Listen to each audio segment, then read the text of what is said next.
God is good all the time. Indeed, even He is good in rain, in snow, or whatever weather is.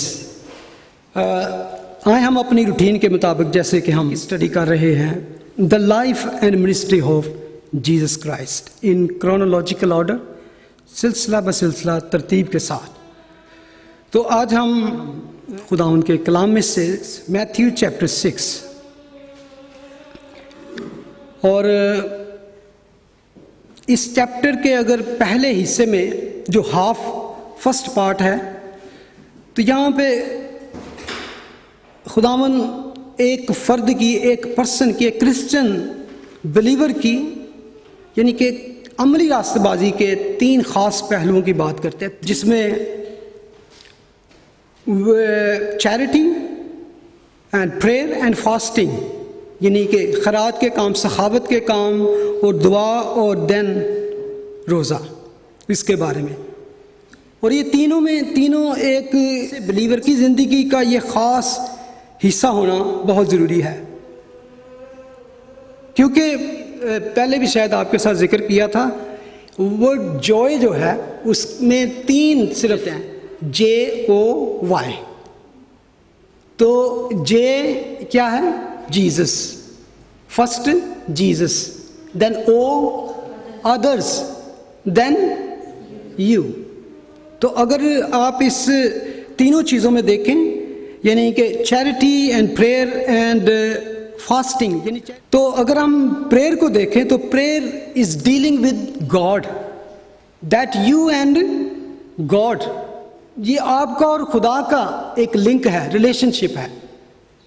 आप उसको कुछ अपने दिल की बात कहते हैं, उसकी प्रस्तिश करते हैं, या उससे कोई दरख्वास्त करते हैं, या किसी भी तरह की जो आपके दिल में चीज़ है उसके सामने पेश करते हैं। तो पहले अगर देखा जाए तो प्रेयर हमें बताती है कि ये जॉय है हमारा, that is relation with the Lord. Then O का मतलब है अदर्स, गिविंग में हमें ये मौका मिलता है कि how we deal with other, how we care about others, दूसरों के साथ हमारा ताल्लुक क्या है, कितना हम उनकी ज़रूरतों और उनकी मसले मसाइल में हम उनकी केयर करते हैं। तो फास्टिंग जो है, दैट इज ये पर्सनल स्पिरिचुअल लाइफ, उसमें आप ग्रो होने के लिए, उसमें आप और ज़्यादा deeper knowledge and understanding and revelation के लिए, भेद जानने के लिए, बहुत सी चीज़ों के लिए खुदा के सामने जाते हैं। और दैट इज आप कैसे की to understand this all things. अमली रास्तबाजी जिसे कहते हैं, एक्टिव राइचियसनेस जो है, वो जो आपके काम हैं वो दूसरे लोगों की वाह सुनने के लिए नहीं, वाह जी वाह बड़ी, दूसरों की तरफ से तारीफ सुनने के लिए नहीं, ये बल्कि इसलिए करने चाहिए ताकि बाप को पसंद आए। जबकि खुदावंद ने कहा कि तुम्हारे अच्छे कामों को देखकर, तुम्हारे नेक कामों को देखकर क्या करें, लोग उस बात की तारीफ करें, तमजीद करें जो आसमान पर है। I'm going to talk about today from verse 16 to 18। तो उसमें है, और जब तुम रोज़ा रखो तो रियाकारों की तरह अपनी सूरत उदास ना बनाओ, क्योंकि वो अपना मुंह बिगाड़ते हैं ताकि लोग उनको रोज़ादार जाने। मैं तुमसे सच कहता हूँ कि वो अपना अजर पा चुके। बल्कि जब तू रोज़ा रखे तो अपने सर में तेल डाल और मुंह धो, ताकि आदमी नहीं बल्कि तेरा बाप जो पोशीदगी में है तुझे रोज़ादार जाने। इस सूरत में तेरा बाप जो पोशीदगी में देखता है तुझे बदला देगा। मे बी आप सोचते होंगे कि why pastor skip from verse 5 to 15। और जब मैं इस बारे में सोच रहा था, जब मैं सोचने की बात कर रहा हूँ, that is I am praying and asking God about this, ये बड़ा इम्पोर्टेंट है। और वो है खालस, प्योर अबाउट प्रेयर के बारे में, ये 5 to 15 वर्सेस। और वो एक ऐसा सेक्शन है कि I don't want to break it, so इसलिए गॉड विलिंग जब नेक्स्ट मंथ से हम उसको शुरू करेंगे तो I want to that 4 week continue to teach talk about the Lord's Prayer, and that is very, very, very important for me and for you as well. And also because before I teach you and preach you about prayer, I wanted to stay in prayer as well for myself to understand, and more deeper understanding of this section is very important section, that I can pass this message and this wonderful teaching of the Lord to you. So इसके लिए आप भी दुआ में रहें और मैं भी दुआ में रहूँगा, क्योंकि I wanted to go for prayer statement by statement, verse by verse, slowly. This is great portion of scripture. तो आज हम बात करेंगे फास्टिंग के बारे में. Fasting is very common. हम फास्टिंग के इस वर्ड से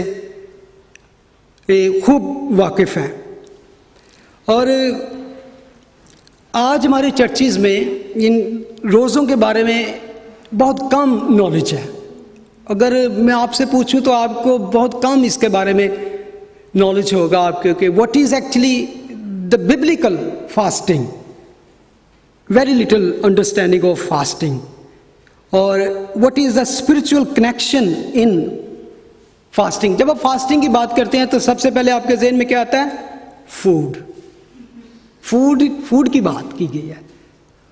food, I am going to abstain, stop or something के फूड और आपका ताल्लुक है. और जब हम फूड की, मैं इस पे बात कर सोच रहा था, तो मैं देखता हूँ कि food is a wonderful gift from God. ये हमारे लिए, हमारे ज़िंदा रहने के लिए, बेशक हम किसी तरह का एक भी हमें खुराक, एक तरह की खुराक मिलती जाए तो ज़िंदा रहने के लिए हम उस पर भी ज़िंदा रह सकते हैं, यानी कि एक टाइप की फूड हो. लेकिन मैं सोचता हूँ कि खुदा ने हमारे लिए different type of many varieties of food दुनिया में पैदा कर दिए हैं, कि हम एक फूड से, एक तरह की फूड से बोर ना हो जाए और सिर्फ पेट भरने के लिए ना खाएं, बट इंजॉय द फूड. आप इंजॉय करें इस फूड को. खुदा ने इसलिए डिफरेंट टाइप के, कैसे वेजिटेबल, फ्रूट्स, नट्स, हर्ब्स और तरह तरह के, और इवन फ्लड के बाद, तूफान के बाद खुदावंद ने मीट भी कहा तुम खा सकते हो. डिफरेंट टाइप ऑफ मीट्स तुम खा सकते हो. और खुदावंद चाहता है कि not just it's for sustain, it's enjoy करने के लिए फूड खुदा ने हमारे लिए पैदा की. क्योंकि इंसानों के लिए ये एक बहुत ही बड़ी नेमत है. हम एनिमल्स तो नहीं हैं कुछ जैसे एक तरह का चारा ही उनको सारी उम्र देते रहे, दे डोंट कंप्लेन. लेकिन हमें पता है कि हम एक ही फूड, इवन हमें हमारी पसंद की फूड भी हो तो हम 2-3 दफ़ा के बाद कहते हैं नहीं बस सुन कुछ और पकाओ. हम उससे भी, और मैं समझता हूँ कि ये एक फेलोशिप के लिए भी हमें फेलोशिप का मौका देती है. फूड हमें फेलोशिप का मौका देती है. इवन खुदा जब इब्राहिम के पास आया 2 फरिश्तों के साथ, तो क्या हुआ जेनेसिस में, तो वहाँ पर उसने कहा कि पहले मेहमान आए हैं तो हम क्या करें, फूड फेलोशिप करें. ही प्रिपेयर्ड फूड एंड लिखा है तो उन्होंने खाया पिया. They enjoy that fellowship. और पैदाइश 18 में जाके देखें. और अगर ministry of Christ, old testament full with this kind of events, अगर आप, मैं जानना नहीं चाहता, आप जानते हैं. तो अगर खुदावन की मिनिस्ट्री में हम देखें तो मैनी टाइम हम देखेंगे Jesus sitting in Matthew's house, big feast, हर तरह के लोग वहाँ पे, और Jesus is a chief guest की तरफ वहाँ पे मौजूद है. लाजर के घर में कई दफ़ा, मार्था मरियम के घर में ख़ास वो उनकी दावत होती थी. कभी किसी फरीसी के घर में दावत हो रही है और ज़ैकियस को खुदावंद ने कहा आज तेरे घर मेरी, मैं पैराफ्राइज कर रहा हूँ, दावत है। अगर कोई नहीं बुलाता तो खुदावंद खुद कहते आज तेरे घर मेरी दावत है, भी खाना मेरा बना के रखे। It's wonderful, he likes, I like food as well, I want, मुझे पता है आप भी पसंद करते हैं। और ये एक बहुत बड़ा एक ऐसा मीन है। और जब भी आप इकट्ठे होते हैं आपका दिल खुश होता है, चलो जी इकट्ठे ही। तो आप, मैं नहीं समझता कि बगैर फूड के आप बैठ सकते हैं। मुझे बुलाएं या केरन को बुलाएं तो विदाउट फूड कैसे हम फेलोशिप कर सकते। और भाई किसके लिए नहीं याद आया, खुरम वो बनाना भी पसंद करते हैं और खाना भी पसंद करते हैं। तो हम सबको पसंद है। तो खुदावन अगर मुकाशफा के एंड पे चले जाएं तो वहाँ भी हमें मिलता है 3:20 में, देख मैं दरवाज़ा पर खड़ा हुआ खटखटाता हूँ, अगर कोई मेरी आवाज़ सुनकर दरवाज़ा खोले तो मैं उसके साथ अंदर जाकर उसके साथ खाना खाऊंगा और वो मेरे साथ। Wonderful, great fellowship, that kind of relation, intimacy Lord wanted with us. Food जो है एक बड़ा अच्छा फेलोशिप का हमें मौका देती है। और इसी तरह शागिर्दों के लिए आखिरी यादगारी के तौर पर जो आखिरी फसा थी, खुदावंद ने कहा ये मेरी बड़ी आरजू थी कि तुम्हारे साथ ये मैं खाना खाऊं, डीप डिजायर।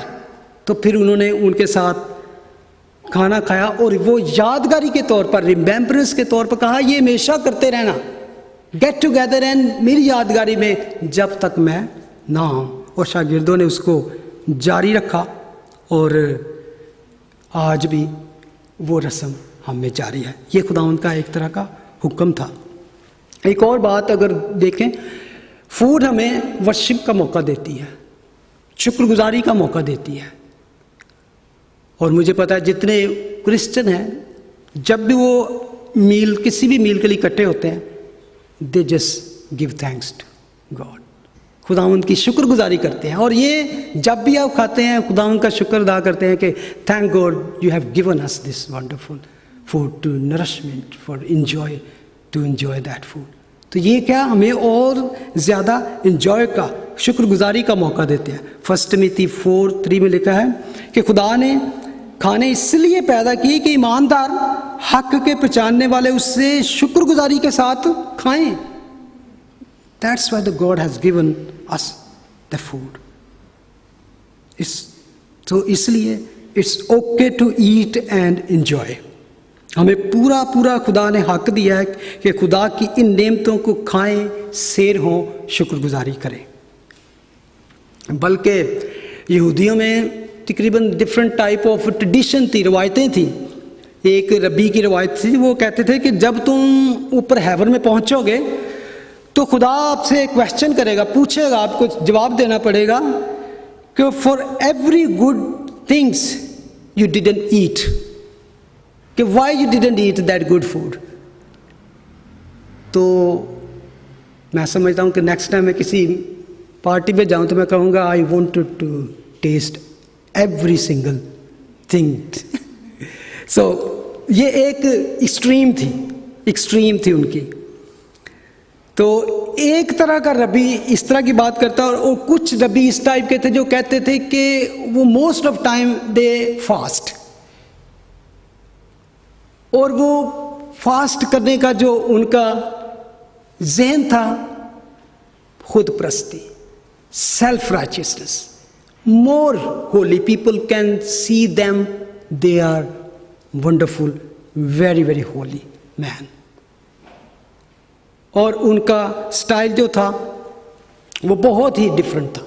जब वो रोज़ा रखते तो वो अपने आप को डिस्गाइज कर लेते, अपने मुंह बिगाड़ लेते ताकि लोग उनको रोज़ादार जाने। That is an other extreme. तो खुदावंद असल में इन दोनों एक्सट्रीम को करेक्ट करने के लिए ये पोर्शन चूज़ करते हैं इवन खाना मैं कहता हूँ कि खुदा ने हमें दिया है इंजॉय करने के लिए, नरिशमेंट के लिए, फेलोशिप के लिए, सब कुछ, लेकिन खाने की वजह से भी, खुराक की वजह से भी कई दफ़ा, बहुत दफ़ा बल्कि अक्सर इंसानों से खता या इवन गुनाह हुआ है। अगर आप जेनेसिस में चले जाएं तो सबसे पहला गुनाह ही इस वजह से हुआ। क्या हुआ? जब इब्लीस हवा के पास आया, when Satan came to Eve, उसने क्या किया? फूड के थ्रू ही, खाने के लिए, ये देखो तुम्हें मना किया गया है, बहुत अच्छा, इसका टेस्ट भी अच्छा है, खाने को भी अच्छा है, और इसके बाद रिजल्ट भी बड़ा अच्छा होगा इसका। और क्या हुआ कि उन्होंने इस खाने की ख्वाहिश की वजह से क्या हुआ कि पूरी बनीनो इंसान को गुनाह में धकेल दिया। फ्लड के बाद लिखा कि नूह ने अंगूरों का एक खेत लगाया, अंगूर उसने बनाया, तो फिर इतनी उसकी मैं पी गया कि बस लिखा कि वो अपने डेरे में ही नेकेड हो गया। Eating and drinking is always been a potential disaster. Esau ने किया क्या? एक वक्त के खाने के लिए, just for one meal he lost his the birth first right, पहलौठा होने का हक बेच डाला, और इस वंडरफुल ट्रिमेंडस ब्लेसिंग से महरूम रह गया, जो पहलौठा होने की ब्लेसिंग थी, फर्स्ट बॉर्न का राइट जो था। जब इस्राएली कौम बियाबान में थी, खुदा जब उनको मुल्के मिस्र में से निकाल के ले आ, तो वो वहां पर बुड़बड़ाते थे। वहां पर उनके जहन में एक ही बात चल रही थी, वो क्या थी भला पता है? अगर हम गिनती में देख सकते हैं जाके, और नंबर 11:4 में लिखा, और जो मिली जुड़ी भीड़ उन लोगों में थी वो तरह तरह की हिर्स करने लगी, और बनी इसराइल भी फिर रोने लगे और कहने लगे, हमको कौन गोश्त खाने को देगा? हमको वो मछली याद आती है जो हम मिस्र में मुफ्त खाते थे, और हाय वो खीरे, वो खरबूजे, वो गंदने, वो प्याज, वो लहसुन। दैट्स वन थिंग उनके माइंड में, food, not about promise land, ruling और सो मेनी अदर थिंग। अब तो हमारी जान खुश्क हो गई, यहाँ तो कोई चीज़ मुयस्सर नहीं, और मन के सिवा हमें कुछ को खाने को दिखाई नहीं देता। एक्सोडस 16:3 में लिखा, बनी इसराइल कहने लगे, काश कि हम खुदावंद के हाथ से मुल्के मिस्र में जब ही मार दिए जाते, जब हम गोश्त की हांडियों के पास बैठकर दिल भरकर रोटी खाते थे, जैसे फूड, क्योंकि तुम तो हमको इस बियाबान में इसलिए ले आए हो कि सारे मजमा को भूखा मारो। They were just thinking about food. No promised land, no peculiar nation, no special people, just lust of food. जब अब थोड़ा आगे चले जाएं तो जब हैकल तैयार हो गई, उसमें काहिन अपनी ड्यूटी दिया करते थे, तो अगर उसमें जाके देखें तो एली काहिन और उसके बेटे, देवर एक्चुअली उस खुदा की जो हुजूर कुर्बानी पेश की जाती थी, तो उन पर उनकी नज़र ग्रीडी, वो जो अच्छा पीस था वो हमेशा था कि ये खुदा के लिए दिया जाए, बाकी जो था, बाकी बचे वो प्रीस्ट।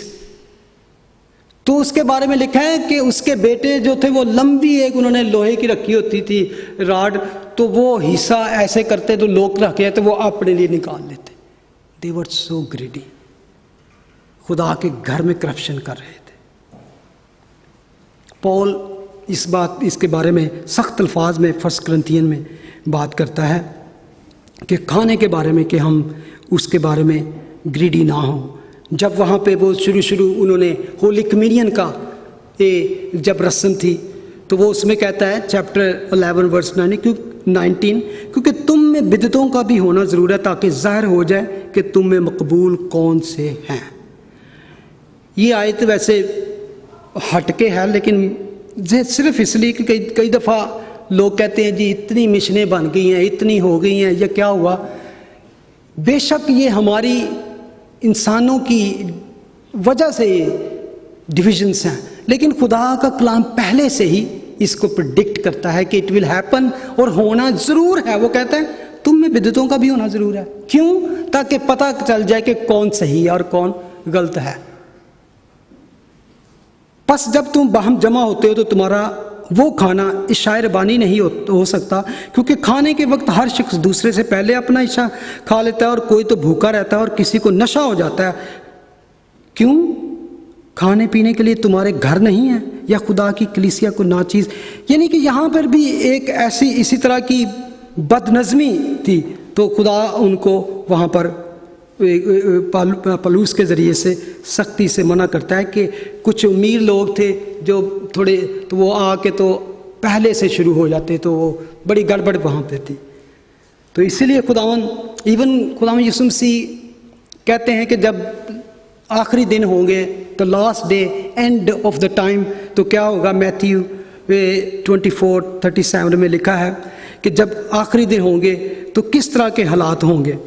जैसा नूह के दिनों में हुआ वैसे ही बने आदम के आने के वक्त होगा, क्योंकि जिस तरह तूफान से पहले के दिनों में लोग खाते पीते और ब्याह शादी करते थे, उस दिन तक कि नूह कश्ती में दाखिल हो, और जब तक तूफान आकर उनको सबको बहा ना ले गया, उनको खबर नहीं, उसी तरह बने आदम का आना होगा। क्या कि जब खुदा यीशु मसीह दोबारा सेकंड कमिंग होगी, तो उस वक़्त भी लोग इस तरह का ही होगा, शादी ब्याह और खाने पीने और इस नॉर्मल ईटिंग एंड ड्रिंकिंग। जब यहाँ पे जिक्र किया गया, ये सिर्फ ईटिंग एंड ड्रिंकिंग, ये नहीं जो हम घर में खाते हैं, ये पार्टी और ड्रिंक, वो जो ड्रग्स और ड्रिंकिंग की बात की गई है।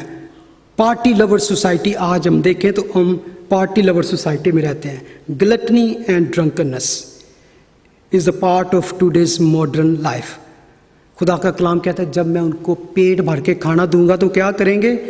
वो अक्सर जो उनका ध्यान खुदा से हट जाता है, पेट भरने के, जब आपका घर भरा हो, हर चीज़ वाफर हो, तो देन क्या होता है, बहुत दफ़ा खुदा से लोग, मैं समझता हूँ जो रोज़ मेहनत करते हैं और अपनी मेहनत मशक्क़त से, तो उनको एहसास होता है, और फिर क्या होता है कि उनको पता है इवन ये खाने पीने की चीज़ जो है, जो हमने मेहनत से खरीदी है, इसकी अहमियत क्या है, वो ज़ाया नहीं करते। लेकिन वाफिर जिनके पास बहुत ज़्यादा पैसा हो जाए या खाने को बहुत, तो वो क्या करता है। यिर्मयाह इवन के बारे में ये लिखता है 5:7 में, यिर्मयाह लिखता है कि किस तरह खुदा के लोग जब पेट भर जाता है उनका, तो वो क्या होता है कि वो खुदा उनसे दूर होते हैं।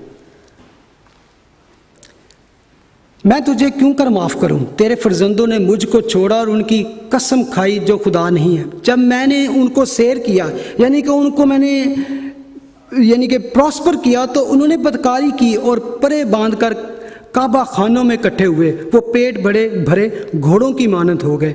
हर एक सुबह के वक़्त अपने पड़ोसी की बीवी पर हनहनाने लगा। खुदावंद फरमाता है क्या मैं उनकी बातों के लिए, क्या उन बातों के लिए सज़ा न दूंगा। क्या मेरी रूह ऐसी कौम से इंतकाम ना लेगी। खुदा चाहता है कि हम हर चीज़ में, खाने पीनों में बैलेंस रखें। जैसे कि हमने कहा, बियाबान में अक्सर बुड़बड़ाते रहे और खुदावंद उनको क्या हलाक करता रहा, और बहुत से लोग वहाँ पे मर गए। अक्सर कहते हैं कि the stomach is the easy way to reach somebody's heart. सुना है कभी इस तरह का? आजकल लोग इसे कहते हैं कि, और मैं समझता हूँ एक लिहाज से ये ठीक भी है, स्पेशली उन लोगों के लिए बिजनेसमैन जो हैं।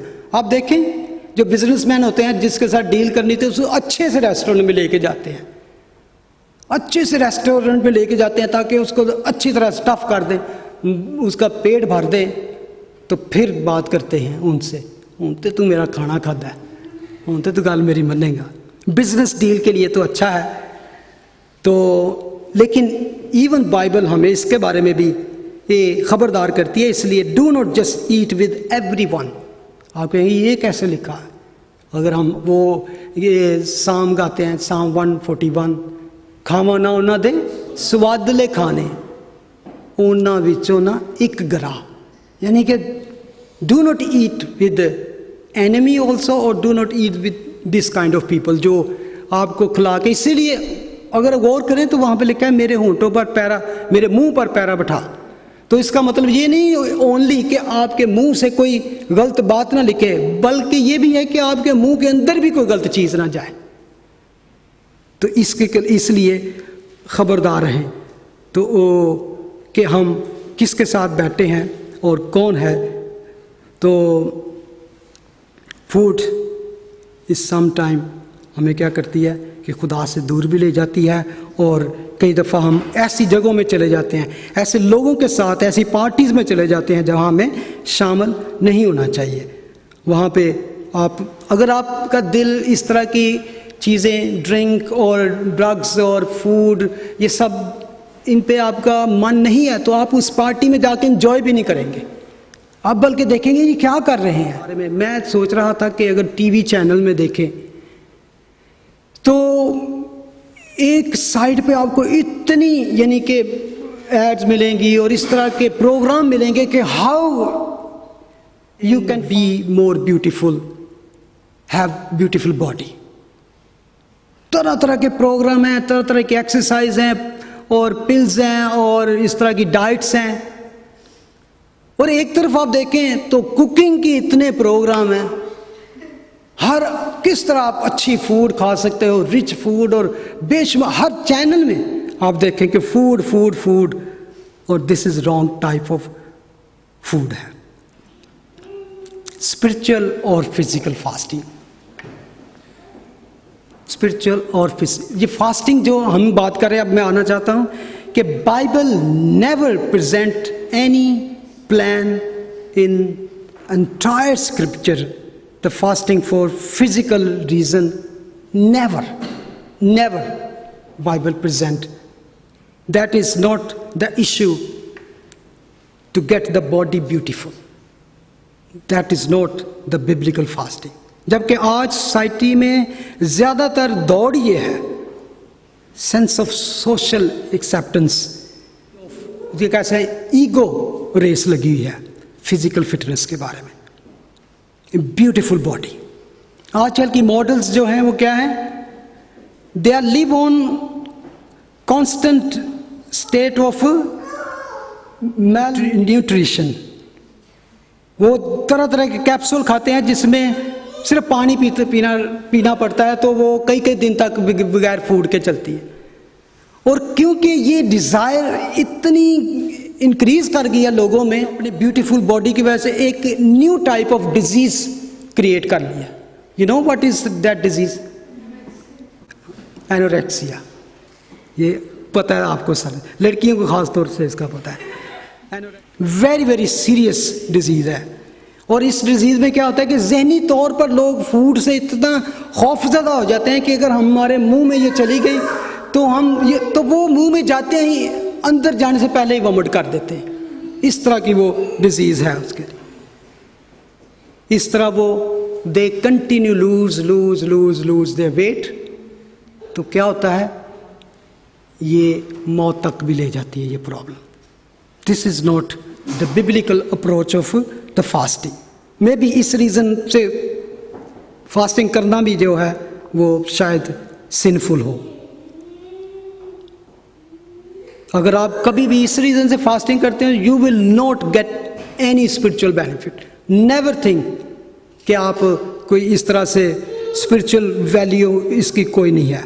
ना तो आप खाना स्टॉप करने से मोर स्पिरिचुअल हो जाएंगे, और ना ही खाना ज़्यादा खाने से स्पिरिचुअल होंगे।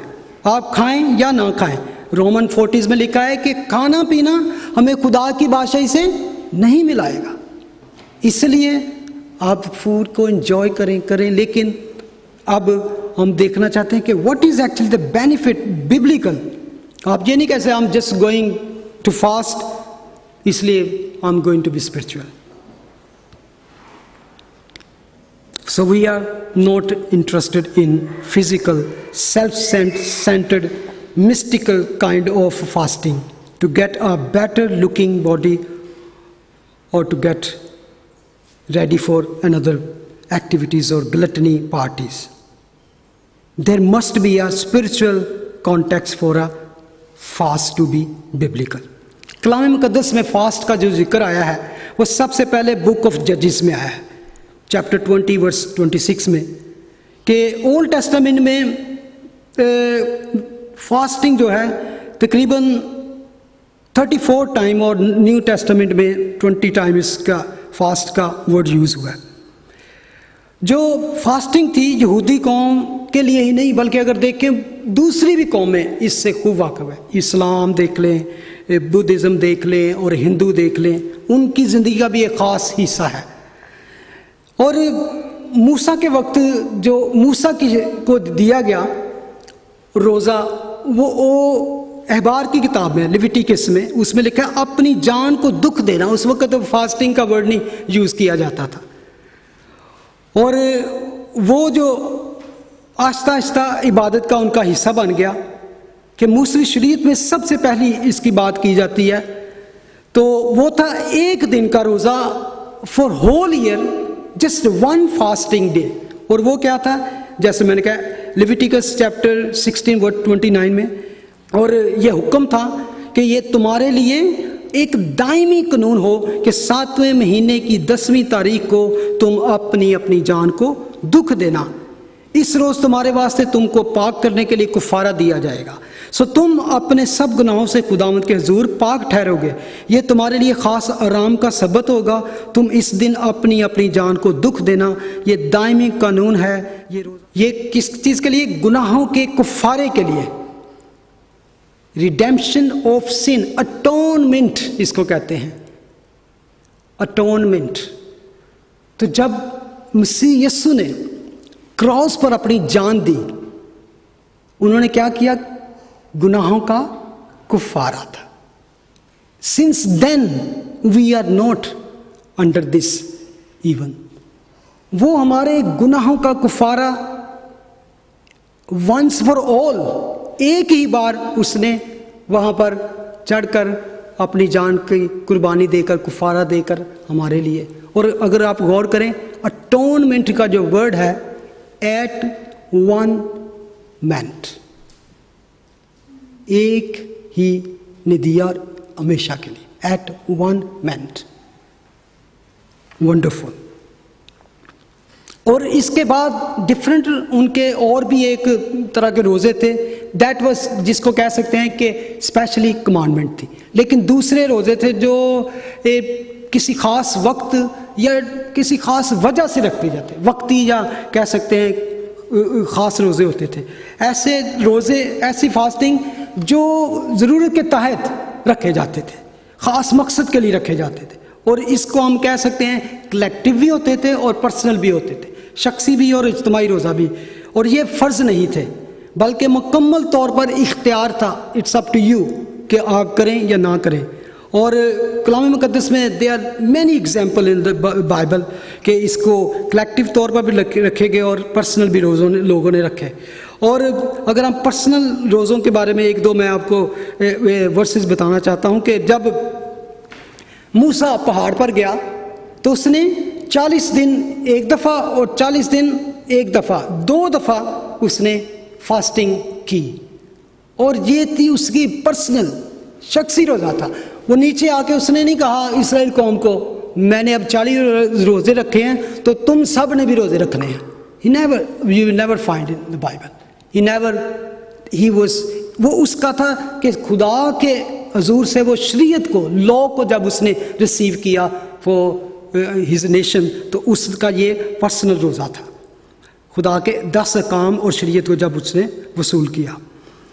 और इवन जब सौल के बेटे मरे तो उसके साथ सौल भी जब मारा गया, कत्ल किया, तो दाऊद ने उस पर मातम किया। 2 सैमुएल 1:12 में लिखा है, तो उसने उनके बेटों और सौल की मौत पर उसने मातम किया। ठीक है। और जब आपको पता है कि 7 डेज का दाऊद ने, डेविड ने एक रोज़ा रखा। कब रखा था? When his son was sick। और यहाँ पे देख सकते हैं व्हाट वाज हिज, उसकी इंटेंशन क्या थी? एक बाप की अपने बच्चे के लिए जो दुख हो सकता है। बाइबल हमें बताती है कि ये रोज़ा कई दफ़ा ऑटोमेटिक रोज़ा बन जाता है। वो जब वो खुदा के हुजूर में बैठा, वो गम से उसका दिल बोझल था, तो उसने ये नहीं सोचा कि मैं अब रोज़ा रखूँगा। तो that was just he was in the presence of God asking for his son healing और उसकी लाइफ, तो नो थॉट ऑफ फूड। और हम सबके साथ ही ऐसा होता है, जब हमारा गम से दिल भरा हो तो ऑटोमेटिकली कुछ हमारे अंदर नहीं जाता। अब अक्सर फ्यूनरल पे जाते हैं, किसी का अजीज मर जाता है, कुछ करता है, तो हम देखते हैं कि जो मोस्ट क्लोजेस्ट होता है उसका दिल नहीं करता कुछ खाने को। आप कहते हैं कुछ खा ला है, और आप हम कोशिश करते हैं, लेकिन क्या एपिटाइट जो है वो ख़त्म हो जाती है। That is actually link with the fasting. Automatic आपके अंदर से भूख उठ जाए, ये फास्टिंग बाइबल जो है इसको रिकमेंड करती है। और इसके इवन आप देखें कि जब दाऊद ने रोज़ा रखा तो वो उसके घर वालों सब ने नहीं रखा। That was his personal fasting. He was just leaning, he was just खुदा के हुजूर में लेटा हुआ था कि Lord just heal my son, heal my son, heal my son. Appetite gone, कुछ भी उसके अंदर नहीं जा रहा था। अपने बेटे एबनर की मौत पर भी उसने रोज़ा रखा, 2 शमूएल 3:35। डैनियल ने क्यों रोज़ा रखा? डैनियल का 3 वीक का रोज़ा हम समझते हैं, जो you know why he fast, he was reading the book of Jeremiah, he was in captivity in other land.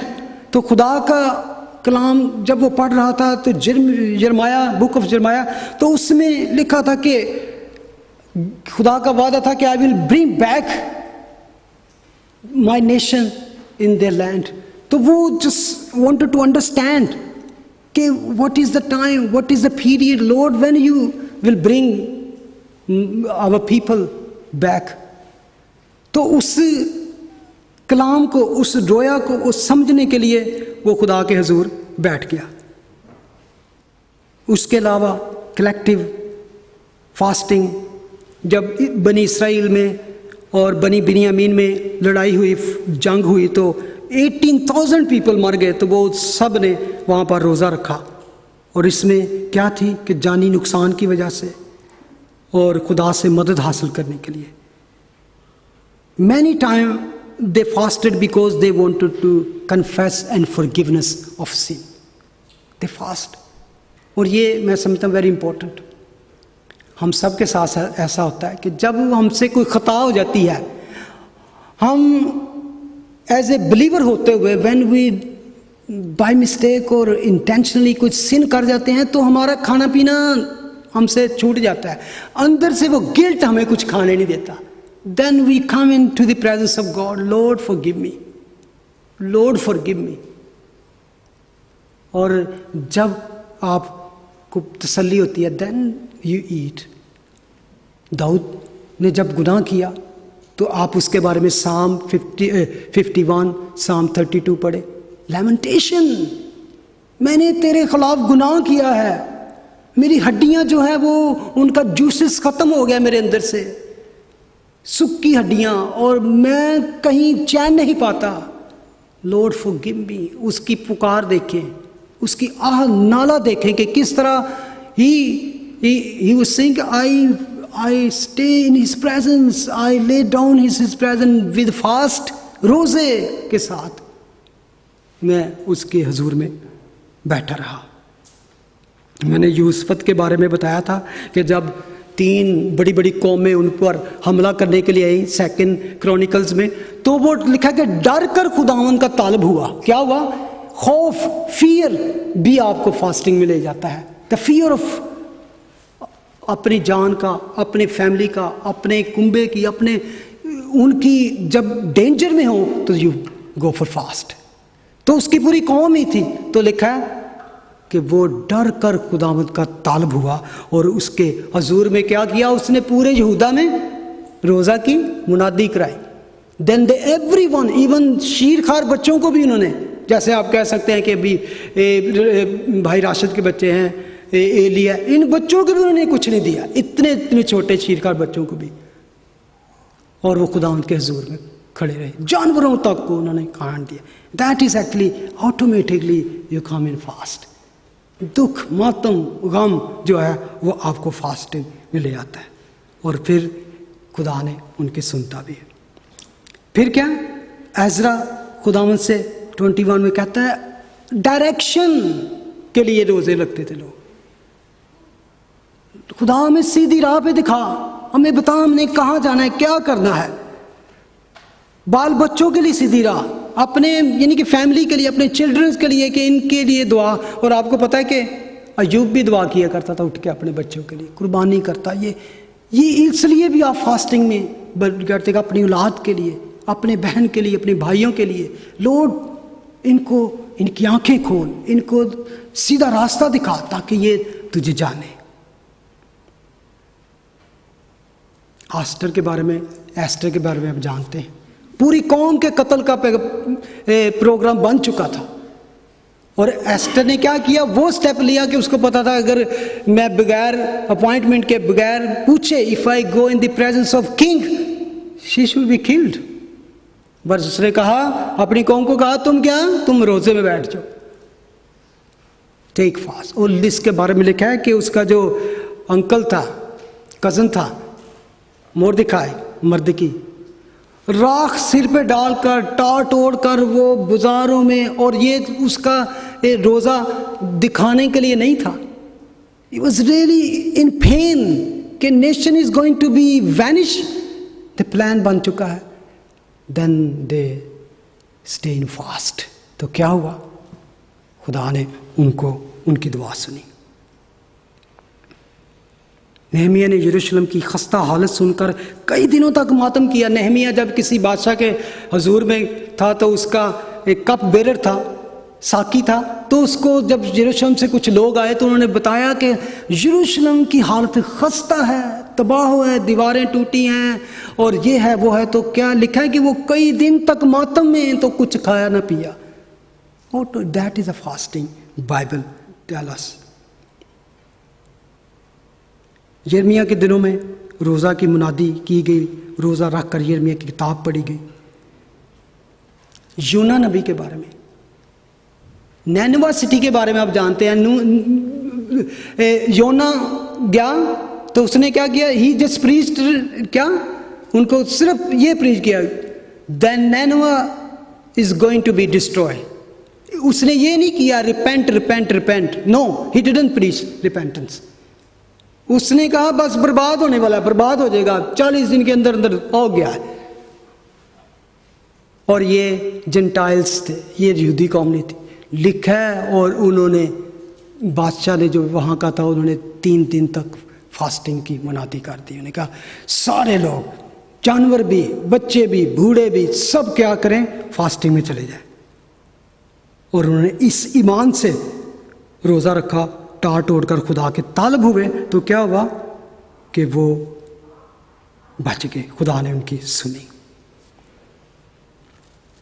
ये मैं बताना चाह रहा था असल में, what is the meaning of, उसका मकसद क्या है रोज़ा रखने का। गुनाहों की माफ़ी के लिए और किसी दुश्मन के खिलाफ जंग के लिए, आप कह सकते हैं हम्बल और फ्रोतन होने के लिए आप खुदा से दुआ कर सकते हो। कलाम का भेद, गहरी बातें, सीक्रेट थिंग्स समझने के लिए और खुदा से गाइडेंस लेने के लिए, बीमारी से शिफा के लिए, और even when you want to serve Lord, Acts में हम जाके देख सकते हैं, they always stay in fast. Leadership के लिए, जमायत में बुजुर्गों को इलेक्ट करने के लिए, चर्चिज में इलेक्ट करने के लिए, दे go in fast. You know, when I was reading this Act 14:23 में कि किस तरह उन्होंने select किए, that is the biggest problem in the churches, leadership, the biggest problem. That's why the Lord is saying, whenever you elect somebody, go in fast. Go in fast. And we have gone through this whole thing. When you pray for somebody is possessed by evil spirits, something, you need to go to fast. Matthew 17:21. दूसरों की किसी खास दरख्वास्त के लिए, जैसे कि हम एवरी मंथ फास्टिंग करते हैं, तो उसमें स्पेशली हमारा टारगेट होता है the people those are suffering. और किसी जगह पे आप बाइबल स्टडी के लिए या मीटिंग्स के लिए, कलाम के लिए जाना चाहते हैं, तो खुदावंद कहते हैं जब तुम रोज़ा रखो तो रियाकारों की तरह अपनी सूरत अदास न बनाओ। ये गलत किस्म का रॉन्ग टाइप ऑफ फास्टिंग। वो अपना मुंह बिगाड़ते हैं ताकि लोग उनको रोज़ादार जाने। मैं आपको बताया था कि जूश क्या करते थे, यहूदी, that is the time of Jesus, क्या करते थे, उन्होंने एक ख़ास सूट रखा होता था अपने लिए जब रोज़ा रखते, फटा पुराना, टाकियाँ लगी हुई, पैचेस लगे हुए, इस तरह का सूट निकालते, वो पहनते और राख अपने सर पे डालते और बाजार में चले जाते, टूटे फटे हुए जूते पहनते। और उसके बारे में लिखा है, आपको याद होगा कि खुदा ने कहा कि एक दिन साल में रोज़ा रखना है, उन्होंने हफ्ते में 2 दफ़ा रोज़ा रखना शुरू कर दिए। और आमतौर पर उसके बारे में तालमुद में है कि वो 2nd डे और 5th डे रोज़ा रखा करते थे। वो कहते थे कि 2nd डे एक्चुअली वो मूसा पहाड़ पर गया तो उसको शरीयत मिली, तो जब 5th डे था जब वो वापस आया। लेकिन एक्चुअली अगर आप जाके देखें, उस हिस्ट्री पढ़ें उस टाइम की, ये ख़ास 2 दिन थे जो मार्केटिंग के दिन थे, जब कह सकते जुमा बाजार लगता था, तो लोग बड़ी बड़ी दूर से आके बाजार में आते, तो then they go in the street and look very sad. हाँ भाई जी की होया, I am fasting. Oh that's, जब सब लोग देखें और उनको रोज़ादार जाने, खुदा कहता है नो नो, मैं तुमसे सच कहता हूँ कि वो अपना अजर पा चुके, बस दिखावे रियाकारी का रोज़ा भी खुदा को पसंद नहीं। जो लोग रोज़ा रखकर दिन भर झूठ बोले, ड्रामे देखें, फिल्में देखें, गालियाँ मुंह से गलत निकले और तरह तरह के प्रोग्राम करें, तो वो कहते हैं कि इस तरह का रोज़ा बिल्कुल बेफ़ायदा है, इसका कोई अजर नहीं। जो लोग रोज़ा रखकर बददयांती करते हैं और अपने कारोबार में गलत करते हैं, वो कहते हैं रोज़ा रखकर, वो असल में रोज़ा रखकर खुदा की इबादत करना है, उसकी मेडिटेट करें। सुबह से शाम तक पेट को बांधे रखना, ना खाना, इज़ नथिंग बेनिफिशियल। आज क्रिश्चियन के लिए रोज़ा क्या अहमियत रखता है, मसीहियों के लिए अगर हम बाइबल में देखें तो वहाँ पर कोई भी श्रेय रोज़ा, यानी कि लॉ कोई नहीं दिया गया, you must have to fast, this no, Christians के लिए फ़र्ज नहीं किया गया। फिर भी हमें झीलों में, ख़तों में, अमाल की किताब में रोज़े के बहुत से जिक्र मिलते हैं, और ये सब क्या है, इख्तियारी है इस रोज़े कि जैसी ज़रूरत, जैसी नीड, उसके हिसाब से रोज़ा रखो। और कई लोग आज कहते हैं कि 40 रोज़े जीसस ने रखे तो हमें भी 40 रोज़े रखने की ज़रूरत है। नो, पहले तो जीसस ने 40 रोज़े रखे ही नहीं, ही फास्ट ओनली 1 फास्ट था उसका, 40 दिन का, 40 दिन का एक ही रोज़ा था उनका। और ये था उनको अपनी मिनिस्ट्री, अपनी खिदमत को शुरू करने से पहले इब्लीस के ऊपर गालिब आना, सेटन को के ऊपर ओवरकम आने के लिए उन्होंने वहाँ पर रोज़ा रखा। और अपनी 3.5 साल की जो उनकी मिनिस्ट्री थी उसमें कभी भी उन्होंने शागिर्दों से नहीं कहा कि जैसे मैंने रोज़ा रखा 40 दिन के लिए तुमने भी रोज़े रखने हैं, एक भी नहीं, एक दफ़ा भी नहीं। बल्कि फकी फरीसियों ने, यूहन्ना के शागिर्दों ने आके कहा हम सब रोज़ा रखते हैं, फकी फरीसी रखते हैं, यूहन्ना के शागिर्द रखते हैं, तेरे शागिर्द क्यों नहीं रखते? पता है खुदा ने क्या जवाब दिया कि जब तक मैं उनके साथ, दूल्हा उनके साथ है, क्या बाराती रोज़ा रख सकते हैं?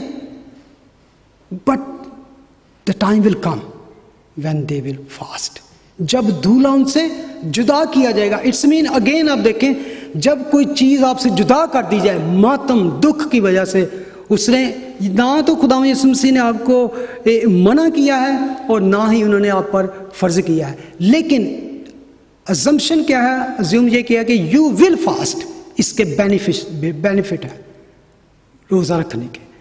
तो वो कहते हैं कि वो दिन आएंगे कि दूल्हा उनसे जुदा किया जाएगा, इस वक्त वो रोज़ा रखेंगे। तो इसलिए खुदा यीशु मसीह ने रोज़े की जो अहमियत है उसको मेंटेन रखा, बरकरार रखा। इसलिए क्रिश्चियन के लिए ममनू नहीं है, मना नहीं है, दे कैन फास्ट, और मैं समझ दे शुड फास्ट, क्योंकि इसमें आपको बहुत सी, आज मैं समझता हूँ दुनिया में हमें बहुत सी मुसीबतों, प्रॉब्लम, डिफ़िकल्टी से वास्ता पड़ता रहता है, तो वी नीड टू फास्ट। आप कह सकते हैं कि हाँ हम किस तरह इस तरह का रोज़ा रखने चाहिए या कितने रखने चाहिए। इसके लिए ना तो कोई डे मुकर्रर है, ना तो कोई वक़्त मुकर्रर है। हर मसीही साल के दौरान जितने चाहे रोज़े रख सकता है। देखना यह है कि वाई यू आर फास्टिंग, चाहे आप पूरा हफ्ता रखें, चाहे 3 दिन का इकट्ठा रखें, चाहे 7 दिन का, as the God give you strength, और what is you need in fasting. बगैर मकसद के, विदाउट जो रीज़न, कोई आपका मकसद नहीं है, फजूल है रोज़ा रखना अपने आप को स्पिरिचुअल साबित करने के लिए। जैसे दूसरी कौमों में रोज़े हैं, Bible is totally different about fasting. आपको रोज़ा रखने से पहले आपको उसका तयन करना है कि व्हाई आई एम फास्टिंग।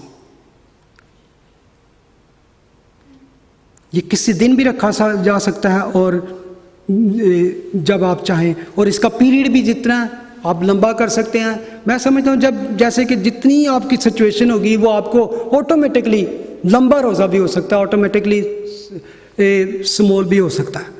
और कोशिश करें कि जब भी फास्ट करें इसको फारग दिन, when you are free then fast. क्यों? Then you get time to stay in prayer. Specially जब भी रोज़ा रखें कोशिश करें कि आपके पास टाइम हो, ऐसा दिन जिसमें आपको वक़्त दुआ के लिए मिल सके। और अगर अकेले रखना चाहें अकेले भी ठीक है। इफ़ यू वांटेड टू इकट्ठे रखना चाहते you can ask some brother and sister, we wanted to fast for that, you can fast for that. People can fast for others.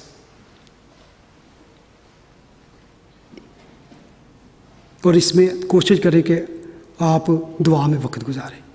खाना क्या है, स्पेशली अब फूड पे भी बात। यू नो डैनियल ने क्या किया फास्टिंग में, एक्चुअली यू आर अब्सटेनिंग, अपने आप को बाज रखना है फूड से। और अगर आप खाते भी हैं तो what is that, simple food. Special आपके लिए फूड ना तैयार किया जाए, उधर रोज़ा खिलवाना है तो उसके वास्ते कोई अच्छी चीज़ें लैके रिच फूड बनाओ।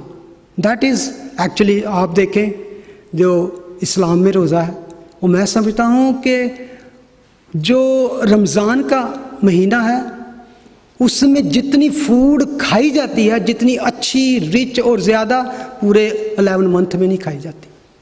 That is not the fasting Bible preach.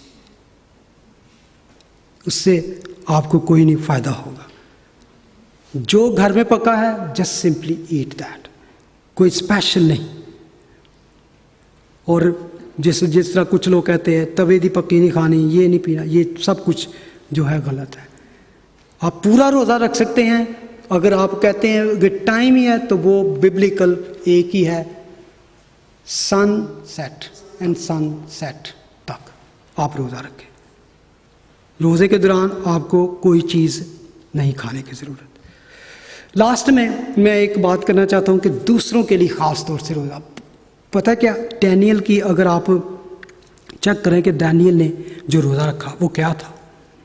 अगर डैनियल 9:3 में, तो ये दूसरों के लिए रोज़ा था। डैनियल एक ऐसा शख्स है, दानियल और यूसुफ बाइबल में 2 ऐसे शख्स हैं जिनके बारे में गुनाह का जिक्र नहीं है, ख़ता का जिक्र नहीं है। आई एम नॉट सेइंग कि दे नेवर मेड मिस्टेक, लेकिन कलाम मुक़द्दस ये, लेकिन वो क्या कहता है, वो कहता है वर्स 3 में, और मैंने खुदा की तरफ रुख किया मैंने मिन्नत और मुनाजात करके और रोज़ा रखकर और टाट ओढ़ कर राख पर बैठकर उसका तालब हुआ, और मैंने खुदावंद अपने खुदा से दुआ की और इकरार किया और कहा, ए खुदावंद अजीम, खुदावंद अजीम और मुहीब खुदा, तो अपने फर्माबरदार मोहब्बत रखने वालों के लिए अपने अहद को, रहम को कायम रखता है। हमने गुनाह किया, अब वो गुनाह के लिए, हम अपनी पूरी कौम के लिए हम बरगश्ता हुए, हमने शरारत की, हमने बगावत की, बल्कि हमने तेरे अहकाम और आइन को तर्क किया, और हम तेरे खिदमतगुजार नबियों के शिनवा नहीं हुए, जिन्होंने तेरा नाम लेकर हमारे बादशाहों और उमरा से और हमारे बाप दादा और मुल्क के सब लोगों से कलाम किया। ऐ खुदावन, सदाकत तेरे लिए है और रसवाई हमारे लिए। अब क्या वो अपना गुनाह मान रहा है, अपने सिन को मान रहा है, जैसे अब यहूदा के लोगों और यरूशलेम के बशिंदों और दूरों नज़दीक के तमाम बनी इसराइल के लिए है, जिनको तूने तमाम मुगालक में हाँक दिया, और हमारे बाप दादा के लिए, क्योंकि हम तेरे गुनाहगार हुए। खुदावंद हमारा खुदा रहीम व गफूर है, अगरचा हमने उससे बगावत की, हम खुदावंद अपने खुदा की आवाज़ के शिनवा नहीं हुए कि उसकी शरीयत पर जो उसने अपने खिदमतगुजार नबियों की मार्फत हमारे मुकर्रर की अमल करें। इसलिए वो लानत और कसम जो खुदा के खादिम मूसा की तौरात में मरकूम है, हम पर पूरी हुई, क्योंकि हम उसके गुनाहगार हुए।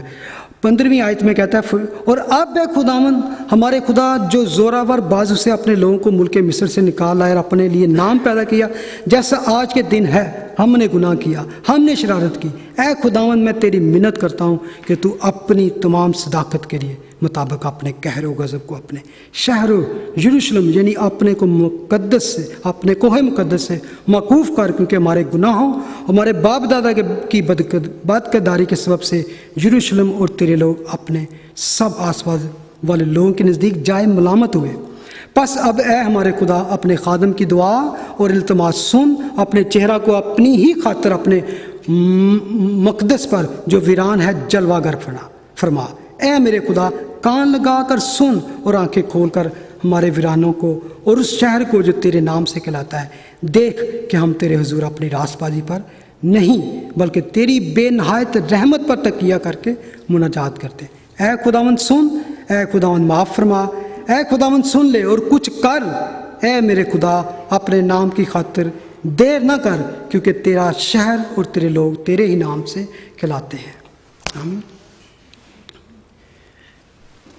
मैं सोच रहा था जब मैंने ये पढ़ा तो एक ओल्ड किसी ये पास्टर की बात थी। उसने कहा कि मेरा ग्रैंडफादर एक जगह से गुजर रहा था, तो एक आदमी को उसने देखा कि वो रो रहा है और सोबिंग होके ले लेकर, तो मुझे बड़ा तरस आया। मैंने उसको पूछा कि अगर मैं इंटरप्ट नहीं कर रहा तो प्लीज़ क्या मैं पूछ सकता हूँ कि कोई ऐसी कोई मदद कर सकता हूँ कि क्या हुआ, क्या वजह है कि तू इतना रो रहा है। तो कहता उस आदमी ने सर उठाया तो कहता है, sir you don't know the Titanic sunk. उसने कहा यस, ये उस दौर की बात है। तो उसने कहा यस यस आई हर्ड। क्या तुम्हारे कोई इसमें अजीज थे, कोई रिलेटिव था, कोई ऐसा? उसने कहा no, but they all sunk, they were all people. Or he was sobbing, he was crying. When last time we pray like that? You can say, oh, इधर उधर क्या किस लिए की दुआ? न्यूज़ देख ले, what is happening in Pakistan, India, Middle East, Africa. और आज की मेंटालिटी आप देखिए, टाइटैनिक तो जब हुआ तो लोग इस तरह, और जब ट्विन टावर्स गिरा तो क्या हुआ? पीपल वर डांसिंग, मिठाइयाँ बांट रहे थे, खुशियाँ मनाई जा रही थी, स्पेशली मिडिल ईस्ट और मुस्लिम कंट्रीज में। मैं समझता हूँ कि मुझे तो आज भी दुख होता है जब पेशावर का धमाका देखता हूँ, उन लोगों की चीखों पुकार ही नहीं, बल्कि मैं उससे भी अक्सर फरजाना में बात करते हैं कि शिया की मॉस्क में बम फट गया। Our heart is really crying, innocent people, अहमदियों की मस्जिद में कहीं भी कुछ होता है, हमें उसका कंसर्न होना चाहिए, चाहे हिंदुओं के साथ हो, किसी के साथ हो। They are souls, they are people. We have to fast and pray. मुझे याद है कि जब मैं दुबई में अब्बू के साथ रहता था, अक्सर जब उन्होंने खुदा उनका अपनी लाइफ दी, अक्सर दुआ में और फास्टिंग करते, तो अक्सर मैंने पूछा, अब्बू वो कुछ नहीं यार, वो फलाना बंदे ने क्या सी, मेरा फलाना कोई अजीज बीमार है, तो हम मेरे नाल शेयर कर दो fasting, I am fasting for the brother and sister. That should be our attitude. और खुदा का कलाम कहता है कि अगर तू ये करेगा तो क्या होगा, फिर तेरी रोशनी सुबह की नूर की मानद चमकेगी, तुम्हारा चेहरा रोजे में भी फ्रेश होगा। इसलिए उसने कहा कि जब रोजा रखो तो अपने सर को तेल डालो। तेल का मतलब होता है कि आप फ्रेश नजर आओ, नॉर्मल। क्योंकि उस वक्त यहूदी सर में तेल, हम जानते हैं जो पुराने लोग हैं कि जब पाकिस्तान में आज भी गांव वगैरह नहा धो के वो क्या सरसों का तेल ही सर में लगाते हैं, कंघी शंगी करके, पता चलता है फ्रेश। तो वो कहते हैं नॉर्मल नजर आओ। क्यों नॉर्मल नजर आओ? कि तुम्हें रिवॉर्ड चाहिए। सीक्रेट में जो देखता है वो तुम्हें सीक्रेट में रिवॉर्ड देगा। Even he will reward you front of people, लेकिन you have to come in secret. तो इस तरह का एटीट्यूड है, that is the fasting biblical teacher. आमीन। आइए हम दुआ करें। Hallelujah. Thank you Lord, thank you, thank you for giving us this wonderful teaching, Lord. Give us the heart that we can cry out for the people those are dying. उनके लिए खुदावन जो मासूम लोग किल किए जा रहे हैं, मारे जा रहे हैं, उन छोटे बच्चों के लिए जिनके साथ ज्यादती की जाती है, उनको कत्ल कर दिया जाता है खुदावन, इवन उन लोगों के लिए जो करते हैं खुदावन, उन पर खुदावन ये उनकी आंखों को खोल, उनके दिलो दिमाग को रोशन कर खुदावंद, ताकि वो इस खबीस हरकतों से बाज आए खुदावंद। गुनाहों को माफ कर खुदावंद, उनके अपना रहम जारी कर खुदावंद। हमें सिखा खुदावंद कि हम दूसरों के लिए, दूसरों की तकलीफ के लिए, दूसरों की मिजरी प्रॉब्लम्स के लिए खुदावंद तेरे हुजूर फास्टिंग एंड प्रेयर के साथ आ सके।